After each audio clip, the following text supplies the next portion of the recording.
Allô, bonjour, rebonjour à tous. Je disais que je bénis le nom de l'Éternel qui nous a accordé la grâce de nous retrouver ce matin autour du thème du séminaire des femmes et des jeunes filles. Et le thème qui a été choisi, c'est euh, euh, réparatrice des brèches. Avant tout, je voudrais élever le nom de Jésus au-dessus de tout nom, de tout règne, de toute puissance, de toute domination, et à lui seul soit la gloire. Et ce matin, je vais vous entretenir sur le thème, le sous-thème de réparatrice des brèches dans la famille. Donc, comme on l'a vu, le thème est tiré d'Ésaïe 58. Les tiens rebâtiront sur d'anciennes ruines, tu relèveras des fondements antiques, on t'appellera réparateur des brèches, celui qui restaure les chemins, qui rend le pays habitable. Pour commencer, nous allons nous poser la question, qu'est-ce qu'une brèche? Comme vous voyez sur la photo, c'est un dégât que l'on constate en général sur une construction déjà achevée, sur le mur, sous forme d'ouverture, de fissure.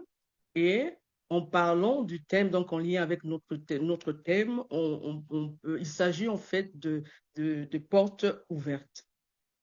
Et c'est aussi la partie visible de l'iceberg. L'iceberg, c'est cette partie blanche qu'on voit au-dessus de l'eau.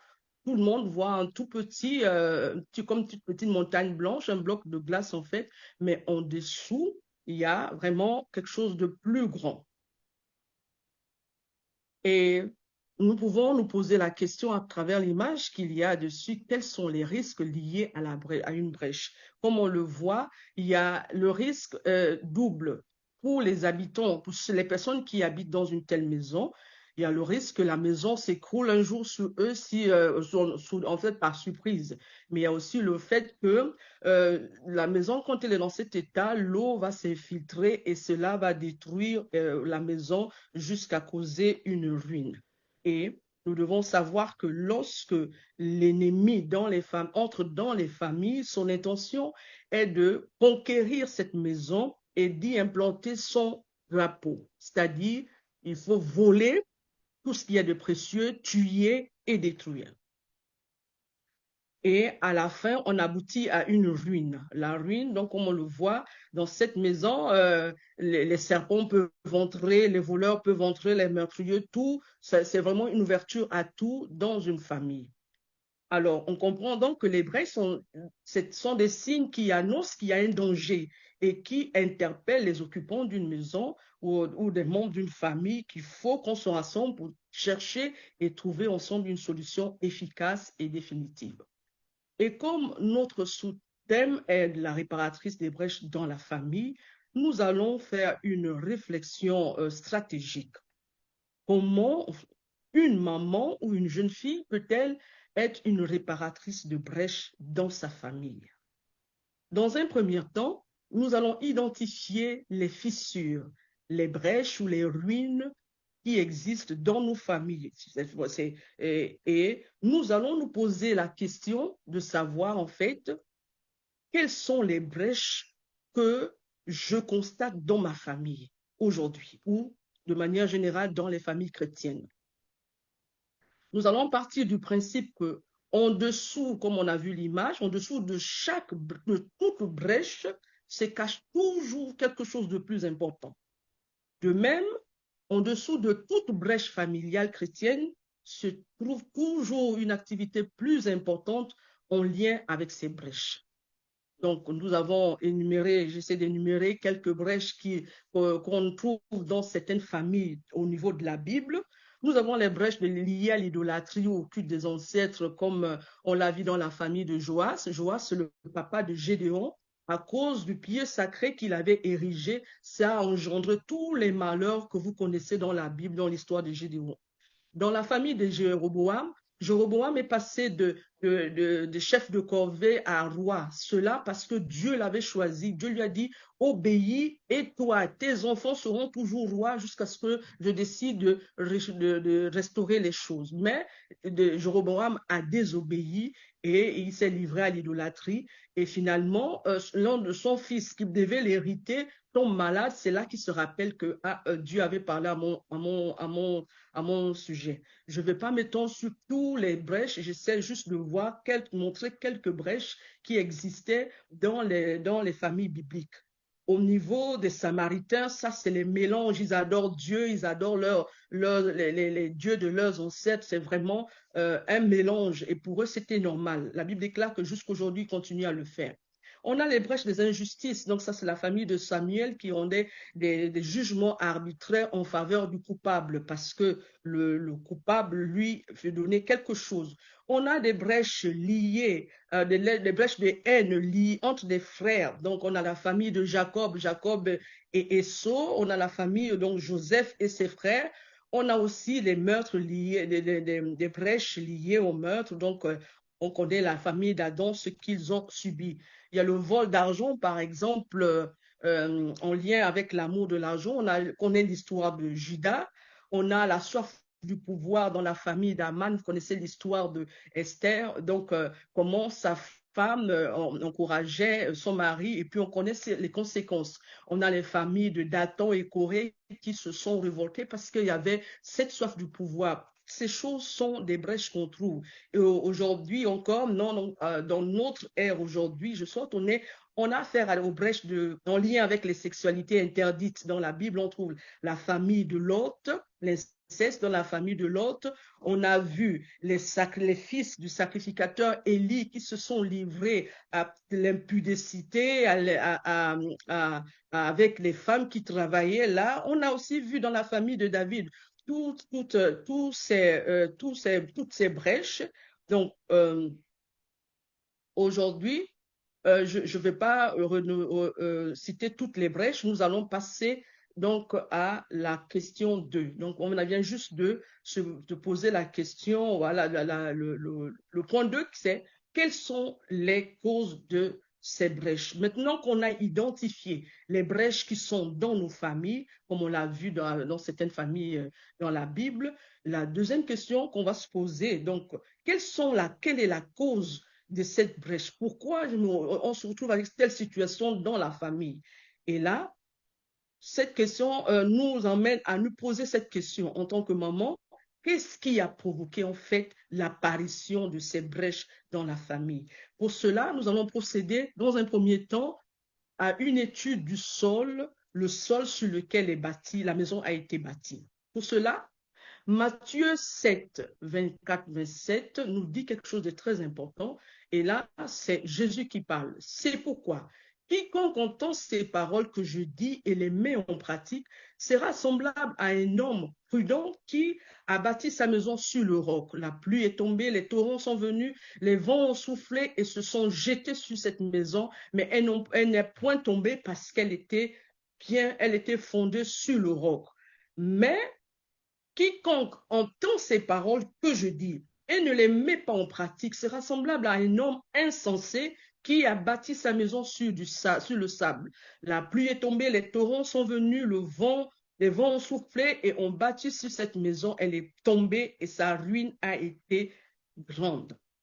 Alors, les spécialistes de construction disent qu'il y a plusieurs types de sols. On va le voir.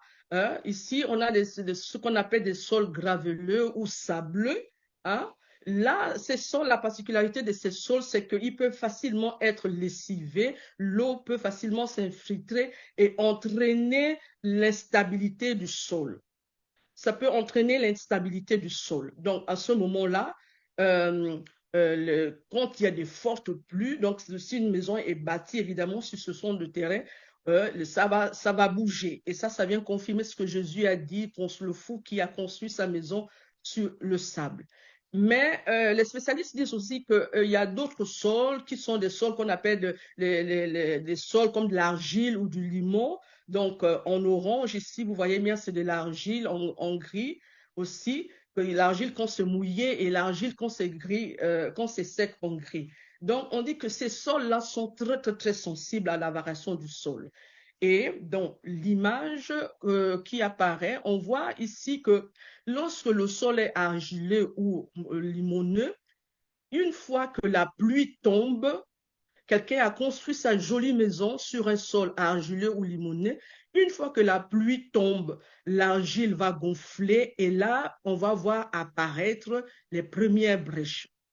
Et puis, lorsqu'il y a beaucoup de soleil, un moment de sécheresse, par exemple, on va voir que l'argile va sécher et le sol va se rétrécir, comme vous voyez la flèche qui indique. Et le fait que le sol sèche, ça développe encore les fissures sur la maison. Et à nouveau, s'il y a de la pluie, l'argile va encore gonfler et là, comme on peut le constater, les fissures ne font que s'intensifier. Alors, il y a aussi une autre situation qui peut entraîner l'instabilité ou qui peut entraîner l'apparition des brèches, c'est que il y a des cavités qui ont un terrain où on a déraciné des arbres et puis ils ont décidé de construire sur ce terrain. Or, en dessous, il existe ces cavités-là, que qu'elles soient grandes ou pas. Ces cavités-là, au fur et à mesure que le temps passe, ça va provoquer des fissures dans la maison au fur et à mesure que le temps passe, les fissures vont s'agrandir. Et ces cavités, ça peut être dû aussi au fait que peut-être que c'est un sol où on a creusé pour les sols, par exemple, où il y a l'extraction des richesses minières. Mais toujours est-il que ça va entraîner les fissures. Il existe aussi d'autres sols, comme on peut le voir sur la photo, des sols solides, comme le roc qui demeure toujours stable, quelles que soient les intempéries. Et cette image, dans tout ce qu'on vient de voir, ça, c'est conforme à la parole de Dieu que Jésus vient de dire, de nous dire que euh, euh, ce roc-là, cette maison-là va subsister. En conclusion, dans l'étude de sol qu'on vient de voir, on se rend compte que la maison, lorsqu'une maison est bâtie sur un sol solide, cette maison résiste quel que soit le temps face aux intempéries. Il n'y aura jamais de brèche, ce que confirme ce que Jésus a déclaré. Par contre, lorsqu'une maison est bâtie sur un sol instable, on a vu tous les types de sols, cela entraînera toujours l'apparition des brèches sur la maison lorsqu'il y aura des intempéries. Donc, on a fini avec l'étude du sol. On va passer directement au type de fondation utilisée pour bâtir. Quelle est la fondation? On a choisi à des sols. Quelle est la fondation qu'on a utilisée? Quelles sont les fondations utilisées pour bâtir notre maison? Les spécialistes de la construction nous disent qu'il existe trois types de fondations. La fondation superficielle qu'on appelle semelle, donc c'est sur un terrain. Ils disent que si ton terrain est bon, s'il est solide comme le roc, c'est pas la peine de creuser plus loin. Il faut faire une semelle superficielle et puis ça va te coûter moins cher. Et puis maintenant, si ton sol est un peu argileux ou limoneux, c'est pas grave. Tu dois faire une fondation semi-profonde et puis tu vas creuser jusqu'à arriver au fond où tu peux faire une fondation semi-profonde. Et puis ils disent que voilà, si ton sol est vraiment très, très, très, très mauvais, il faut faire une fondation profonde, pieux, il faut aller chercher vraiment le sol solide en dessous, mais là, ça va te coûter très, très cher. Jésus, lui, il nous dit dans Luc 6, 47, je vous montrerai à qui est semblable tout homme qui vient à moi, entend mes paroles et les met en pratique. Il est semblable à un homme qui, bâtissant une maison, a creusé profondément et a posé le fondement sur le roc. Une inondation est venue et le torrent s'est jeté sur cette maison sans pouvoir l'ébranler parce qu'elle était bien bâtie. En conclusion de cette étude, on comprend que Jésus nous dit, Jésus qui est la parole, la vérité, nous dit, si quelqu'un veut bâtir une maison solide, cette personne doit opter pour des fondations profondes, mais dans un sol solide comme le roc. Donc, la nature du sol, on le voit, la nature du sol et le type de fondation que l'on choisit pour bâtir notre maison constituent deux points très importants à respecter si l'on veut éviter les brèches causées par l'instabilité du terrain. Par conséquent, si on veut éviter les brèches, il faut vraiment que nous choisissons le bon sol qui est le roc, mais aussi des fondations profondes, comme Jésus l'a dit. Donc, en réponse à la question qui a été posée, qu'est-ce qui a provoqué les brèches dans la famille, nous affirmons donc avec certitude que ces brèches ont été causées par deux points essentiels. Un, le mauvais choix du sol. On a choisi le sol graveleux, sable, argile, limonné et avec des cavités souterraines. Et la deuxième cause, c'est le choix du type de fondation. Soit on a choisi des fondations superficielles ou semi-profondes. Jésus, la parole de Dieu, la vérité, nous dit que si quelqu'un veut bâtir une maison solide, cette personne doit choisir un sol solide comme le roc et creuser des fondations profondes dans ce sol solide, y poser des fondements sur ce sol solide, puis commencer la construction sur la partie visible de la maison. Et ça nous donne ceci. Dans Luc, donc c'est toujours le même verset, on voit des fondations profondes. Donc d'abord le roc, le sol, c'est le sol du roc, bien solide, et les fondations sont bien profondes, et alors la personne a construit la maison au-dessus. Alors, le Seigneur nous dit à nous, les familles, pour revenir sur notre thème, que si nous voulons bâtir une maison, une famille stable, soudée, épanouie, nous devons d'abord venir à lui, le roc, le choisir comme sol, lui, la pierre précieuse, la pierre angulaire, je vais dire. Et nous devons entendre et comprendre les paroles de Dieu. Ça fait partie de l'une des fondations, mais aussi mettre en pratique ces paroles. Et ça donne cette image avec tous les fruits de l'esprit que vous pouvez constater, parce que en dessous, il y a le fondement basé sur la loi de Dieu, l'amour de Dieu et l'amour du prochain. Et non, non seulement on a choisi le sol, Christ, le sol sur lequel on bâtit, et on a pour fondement la parole de Dieu. Jésus a dit que c'est l'amour de Dieu et l'amour du prochain. Ça, c'est l'accomplissement de toute la loi. Et lorsque la maison, est fondée de cette manière-là, alors on peut voir le fruit de l'esprit se manifester dans nos familles. Donc, le type de fondation que nous devons choisir doit être vraiment une profonde connaissance, une profonde, comment on appelle, la mise en pratique de la parole de Dieu, mais aussi la connaissance de la parole de Dieu. Et je voudrais m'arrêter là, bon, pas m'arrêter, je voudrais souligner, puisqu'on est dans Ésaïe 58, je vous dis ce que j'ai reçu de la part du Seigneur. Le Seigneur dit que dans les familles, surtout chrétiennes, beaucoup de gens prient. Ils prient, ils invoquent le nom de Dieu. Je veux la justice, on m'a fait ça, je veux avoir ça. Mais le problème, c'est que le fondement est totalement faux. Et alors, le Seigneur, à un moment, il blâme le Seigneur. Oui, il ne répond pas, on invoque, il ne fait pas à quoi ça sert. Donc, mais le Seigneur envoie sa parole ce matin pour dire que si nous restaurons le fondement, Christ, on rétablit Christ, la pierre angulaire, avec le fondement de l'amour sur la parole de Dieu, nous verrons le fruit de l'esprit. La Bible déclare, alors, quand tu vas prier, alors ta lumière poindra comme l'aurore, ta guérison germera promptement, ta justice marchera devant toi et la gloire de l'Éternel t'accompagnera. Alors tu appelleras et l'Éternel répondra. Tu crieras et diras, me voici. L'Éternel sera toujours ton guide. Il rassasiera ton âme dans les lieux arides. Il redonnera de la vigueur à tes membres. Tu seras comme un jardin arrosé, comme une source dont les eaux ne tarissent point. Les tiens rebâtiront sur bon, je vais sauter, donc ça rapporte toujours avec ce que notre thème.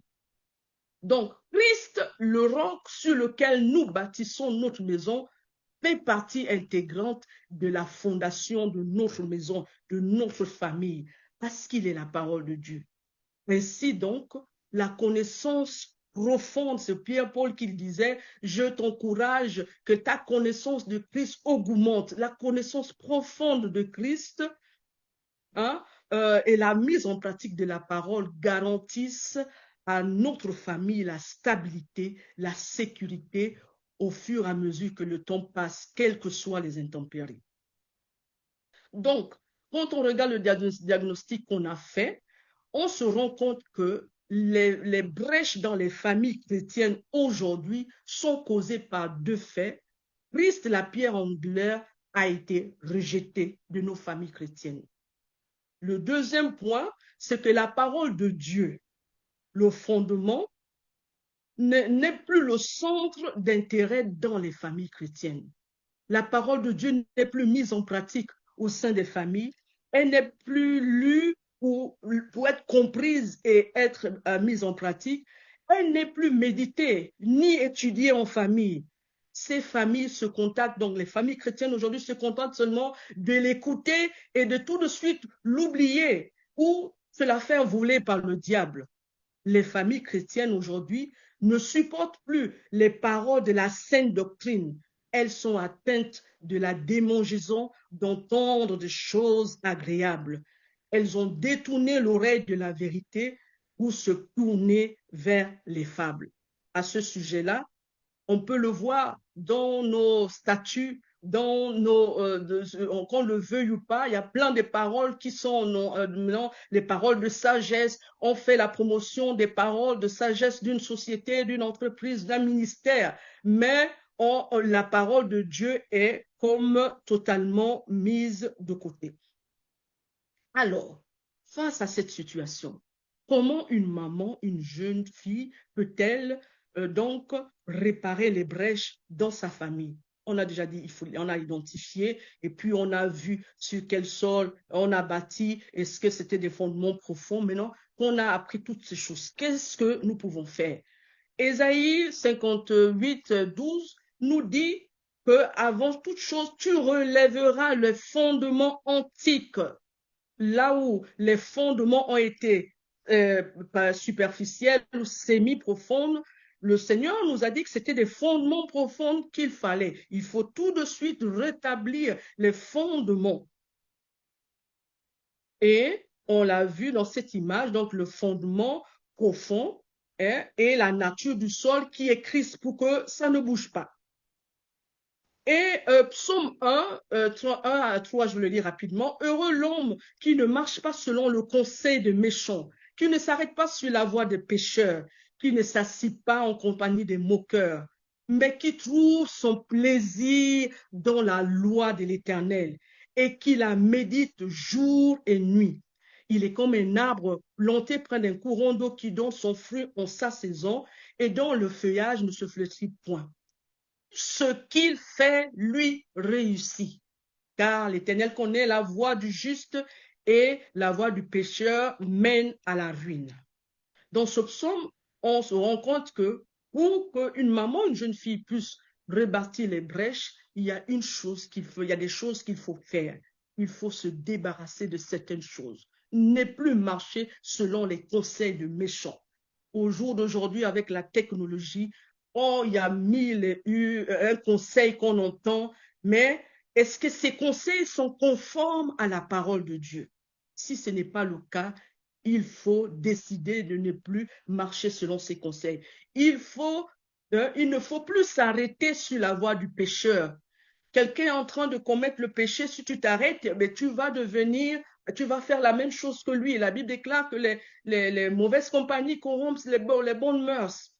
Il faut ne plus s'asseoir en compagnie des moqueurs. Donc, en gros, c'est toujours les méchants, le pécheur. S'asseoir en leur compagnie pour faire, accomplir, mettre en pratique les paroles des méchants, les paroles que l'ennemi leur inspire. Mais le psaume 1 nous dit, il faut choisir, c'est un choix. c'est un choix après qu'on ait fait tout cela, on choisit de méditer la parole de Dieu jour et nuit et aimer la parole de Dieu. Et en ce moment, la Bible dit, tout ce qu'il fait lui réussit. Ézéchiel, Ézéchiel 18, 15.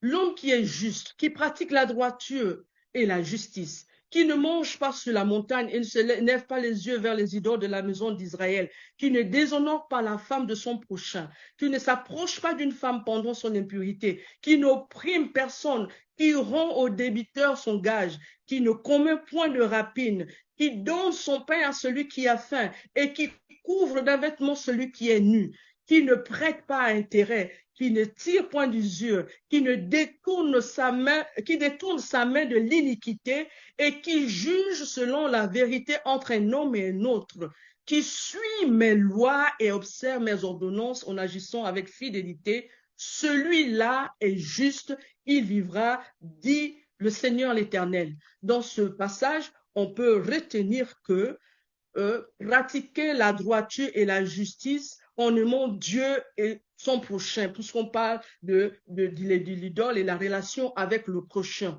Donc, et en suivant, en observant les ordonnances de Dieu, en agissant fidèlement.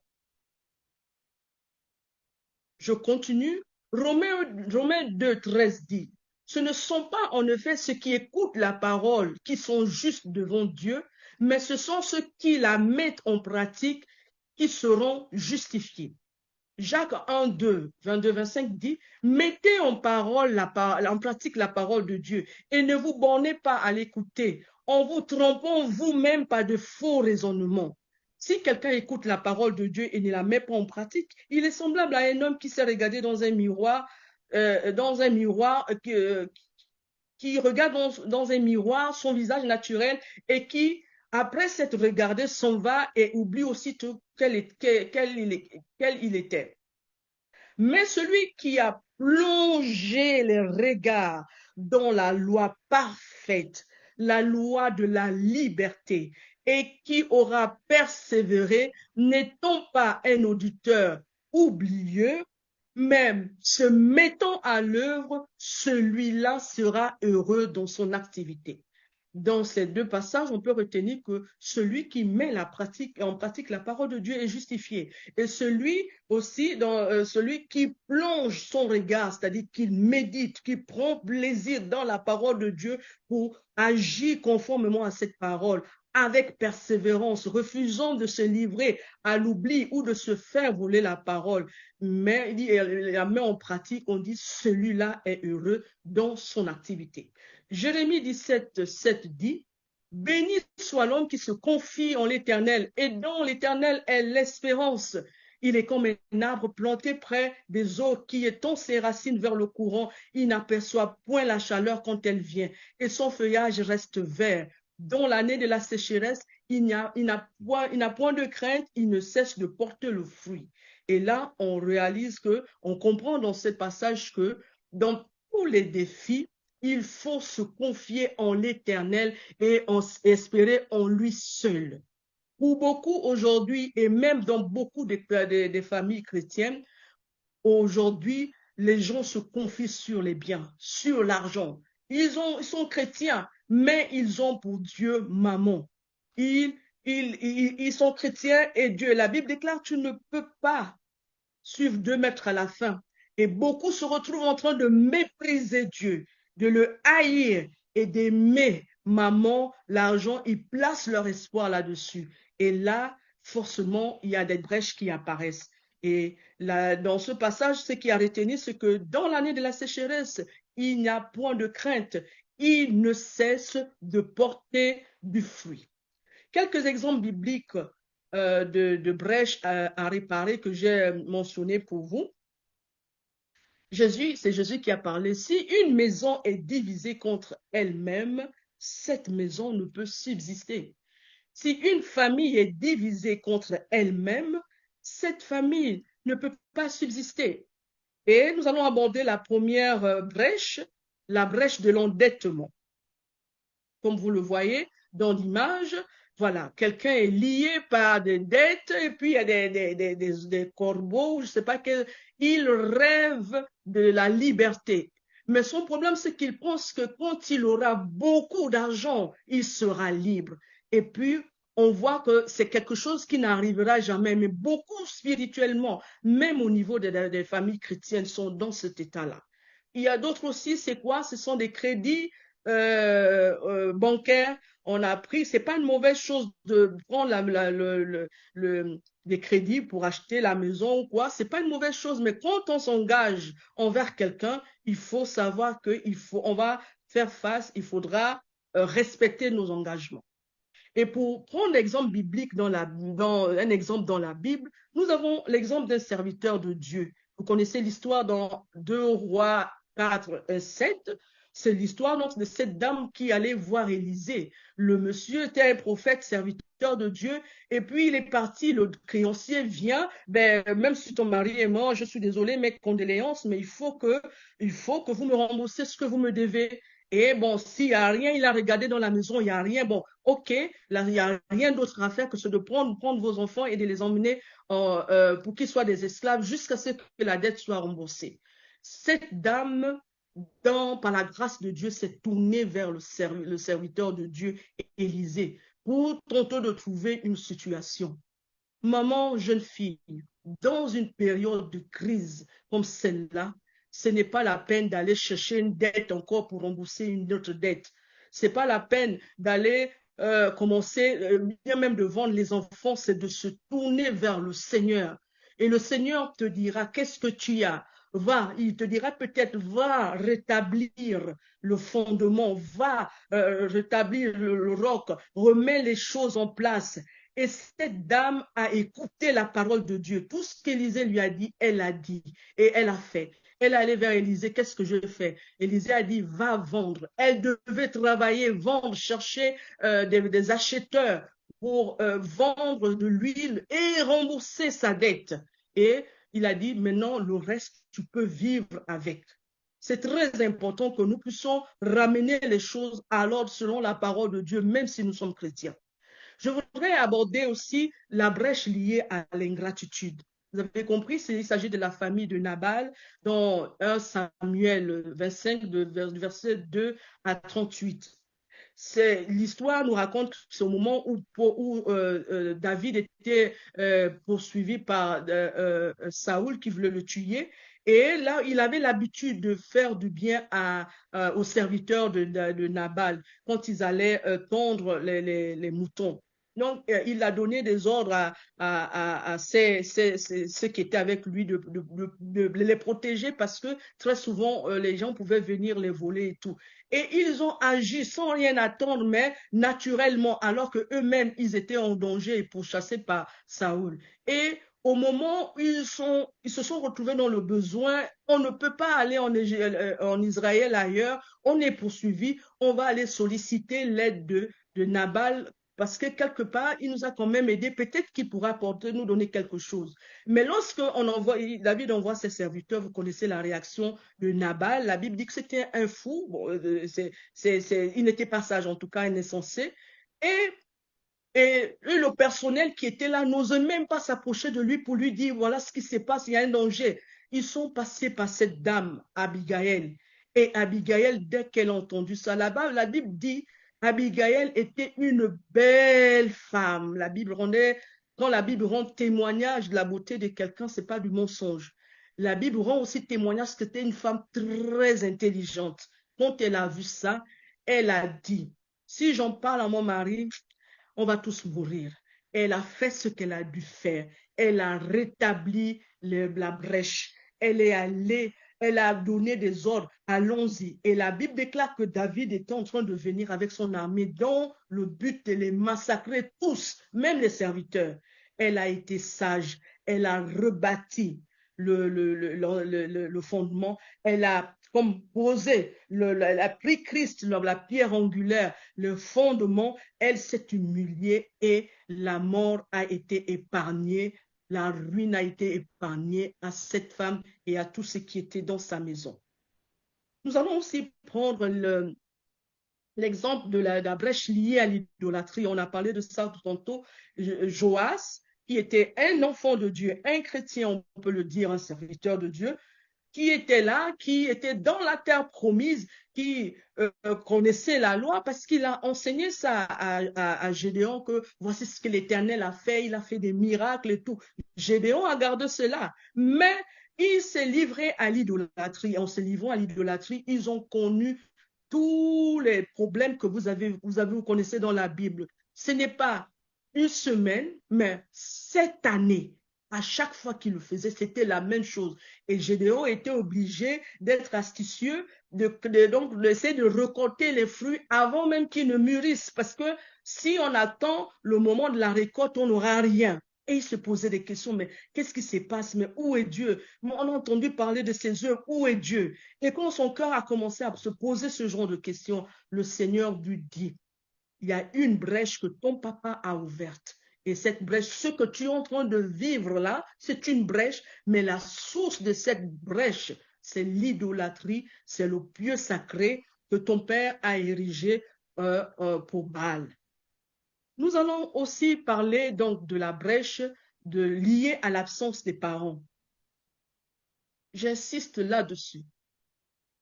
Le Seigneur, merci Seigneur, j'insiste là-dessus parce que c'est très, très, très important à notre époque actuelle. Ici, on a l'exemple d'Élie et ses fils. Vous connaissez l'histoire dans 1 Samuel 2, 12, 17, 22, 25. Vous pouvez lire toute l'histoire. La Bible nous parle d'Élie qui était, à cette époque, c'était lui qui était juge. Rappelez-vous, il y avait beaucoup d'idolâtrie, le contexte historique dans Israël, au sein même donc de la terre promise. Et l'autre était juge. Élie était juge. Et Élie se déplaçait de ville en ville dans tout Israël, donc pour pouvoir faire ce qu'il devait faire, jouer son rôle. Mais il avait une famille, il avait des fils. Et le fait qu'il était tout le temps parti, hein, il y a beaucoup de choses qui ont échappé à Élie. Il ne s'est pas rendu compte. Les enfants grandissaient. S'ils faisaient des bêtises, ils ne faisaient pas. Ou bien toute la charge était sur la maman. Mais les enfants ont grandi comme papa n'existe pas. Il n'y a pas d'autorité paternelle. Donc, ils ont grandi pour eux. Ce sont des choses qu'ils pouvaient, ils avaient le droit de faire, je ne sais pas. Et en grandissant, puisque ce sont des fils de prêtres, et eux aussi sont appelés à être des prêtres, ils sont devenus sacrificateurs. Et là aussi, ils ont continué comme si c'était comme ça. Il n'y a jamais eu de ce contact-là. Il y a de reproches où le père, ah, si papa va venir, papa va se fâcher. Non, les enfants ne fuient plus, ils n'ont plus peur. Ils ont été habitués à cela. Et la Bible nous dit qu'ils se sont livrés à des abominations. Ils avaient des femmes, hein. Il y a une qui a couché quand l'un d'eux est mort. Mais toutes les femmes qui venaient, qui nettoyaient là au temple, tout qui servait là, ils couchaient avec ces femmes comme si de rien n'était. En plus de cela, ils volaient les offrandes, c'est pas grave, hein, c'est normal. Ils ne craignaient pas Dieu. Et aujourd'hui, dans les familles chrétiennes, nous sommes en train comment on dit, de laisser nos enfants, de livrer nos enfants, allais-je dire, à Moloch, qui en fait ce qu'il veut, et qui, dans la maison de Dieu, sont en train de faire ce genre de service, suivre l'exemple des fils d'Élie. Et si ce n'est pas ça aussi, dans nos familles, on est tellement occupés à chercher de l'argent, chercher, travail, travail. Les enfants sont livrés à eux-mêmes. Le Seigneur, je l'insiste là-dessus, nous demande de reprendre la pierre angulaire et de bâtir sur des fondements profonds, afin que lorsqu'on va voir cela, toutes les brèches de rébellion à la famille, toutes les brèches de tout ce qu'on peut rencontrer aujourd'hui avec la drogue, les réseaux sociaux, tout ce qui se font, la pornographie, le Seigneur dit j'agirai. Et j'aborde la brèche liée à la cupidité et à l'injustice au sein des familles. Ici, il s'agit de Nabal et de son neveu Jacob. Jacob est le fils de la sœur de Laban. Jacob a été envoyé par ses parents pour aller chercher une épouse parce que Dieu a dit qu'il ne fallait pas prendre une épouse au pays des Cananéens. Et Jacob obéit à la voix de Dieu, il va chez son oncle. Et quand il va, il trouve tout de suite que voilà, c'est elle que je veux, c'est Rachel que je veux. Pendant un mois, il reste, il travaille parce qu'il savait que l'autre était bergère. Il travaille en tant que berger. En un mois, ça rapporte beaucoup d'argent à Nabal. Et Laban, pardon, Laban se dit, ah ben, ça c'est quelqu'un qui m'enrichit. Et puis il dit, mais tu vas pas faire comme ça, il faut que je te donne un travail. Et alors il fait. La Bible déclare que quand il a vu que le fruit, les mains de Jacob étaient bénies, tout ce qu'il faisait le bénissait et ça l'enrichissait lui. Vous connaissez tout ce qu'il a fait. Et il a dit quelque chose. Quand il a poursuivi, il a dit, qu'est-ce que je t'ai fait? Pendant longtemps, je t'ai servi. Pendant 20 ans, je t'ai servi. Tu as changé mon salaire, tout cela. Et Dieu a pris ce qu'il y avait et il me l'a remis. Donc, ce sont des relations où on voit dans les familles, on exploite, on sait que cette personne est productive, elle peut nous enrichir. Il faut que ce soit nous, nos enfants, au sein des familles. Rebâtissons, ramenons les choses conformément à la parole de Dieu. Et voilà, je termine en disant ceci. Si les familles chrétiennes, chaque famille chrétienne décide de ramener Christ, de prendre Christ comme la pierre angulaire et de ne pas marcher dans les voies des pharisiens qui ont rejeté la pierre angulaire, s'ils décident de prendre de creuser des fondements profonds sur la parole de Dieu, la Bible déclare, non seulement on verra le fruit, mais quelles que soient les intempéries, le vent, la tempête, tout ce qui va souffler, quel que soit cela, la maison va résister, comme Christ a dit, parce qu'elle a été bien bâtie. J'ai encore 3 minutes, permettez-moi. Avec toutes les personnes qui connaissent la chanson, je vous invite à chanter avec moi. C'est un cantique qu'on a chanté quand on était jeunes. Ceux qui connaissent, chantez avec moi.